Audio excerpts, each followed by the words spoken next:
नमस्कार सभी लोगों को। पहली बात तो मेरी तरफ से सभी देशवासियों को आज 75वें गणतंत्र दिवस की हार्दिक शुभकामनाएं।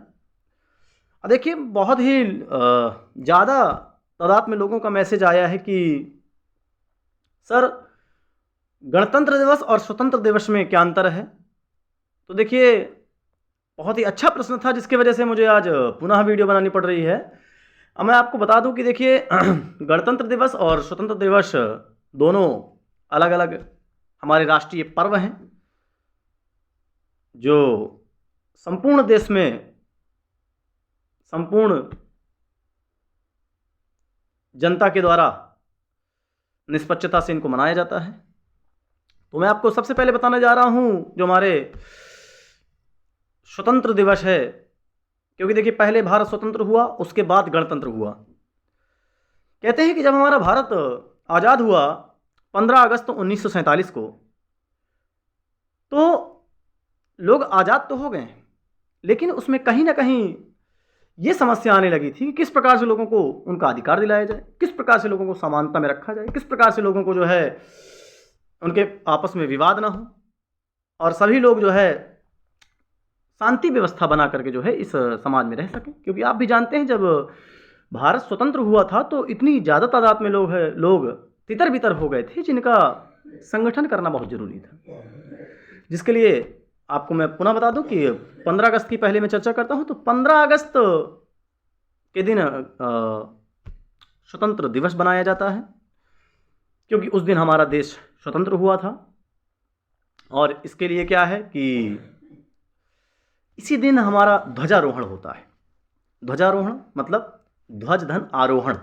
ध्वज धन आरोहण मतलब ध्वज को चढ़ाना। तो इसी दिन जो है स्वतंत्रता दिवस के दिन 15 अगस्त 1947 को हमारे तिरंगे को जो है उसके डंडे पर चढ़ाया गया। तब से स्वतंत्रता दिवस मनाया जाने लगा। और यह जो स्वतंत्रता दिवस होता है, यह हमारे भारत की राजधानी दिल्ली में जो है दिल्ली के लाल किले में होता है। और आपको बता दें कि इसका जो ध्वजारोहण करता है वो हमारे देश के सम्माननीय माननीय प्रधानमंत्री जी करते हैं। और इस उपलक्ष्य में, इस राष्ट्रीय पर्व में किसी भी बाहरी नेता को, आप कह सकते हैं विदेश के लोगों को या एक राजनेताओं को सामूहिक तौर पे बुलाया नहीं जाता है। ठीक। और ये तो हो गई हमारे स्वतंत्रता दिवस की बात। और आपको हम अब गणतंत्र दिवस की बात बताते हैं। कहते हैं कि जब हमें अपने भारत देश की जनता को समान रूप से चलाना था, उनको समान रूप से रखना था, उनके बीच में विवाद नहीं उत्पन्न होने देना था, उसके लिए संविधान का गठन हुआ, जो कि 26 नवंबर 1949 को बनकर तैयार हो चुका था, जिसको बनने में जो है 2 साल 11 महीने 18 दिन का समय लगा।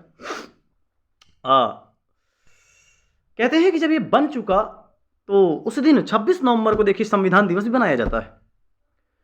अब जब बन गया तो एक तिथि भी निर्धारित करनी पड़ेगी कि लागू कब किया जाए।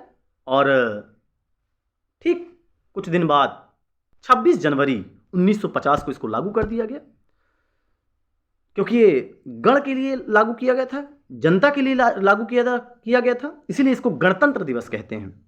और यह हमारे भारत की ही राजधानी दिल्ली में राजपथ में मनाया जाता है, जिसकी मेजबानी कह लीजिए या आप जिसका प्रारंभ कह लीजिए, जिसका नेतृत्व कह लीजिए, तो राष्ट्रपति जी करते हैं। ठीक है।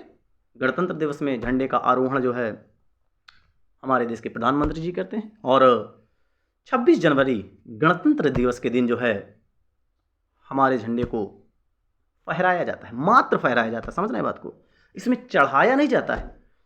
हालांकि स्वतंत्रता दिवस में झंडे को चढ़ाया जाता है, इसलिए उसको ध्वजारोहण कहते हैं। ध्वज धन आरोहण, ध्वजारोहण संधि हो गई दीर्घ। और रिपब्लिक डे अर्थात गणतंत्र दिवस को केवल और केवल हमारे इस झंडे को फहराया जाता है और इसमें तमाम राजनेताओं को इनविटेशन भेजा जाता है।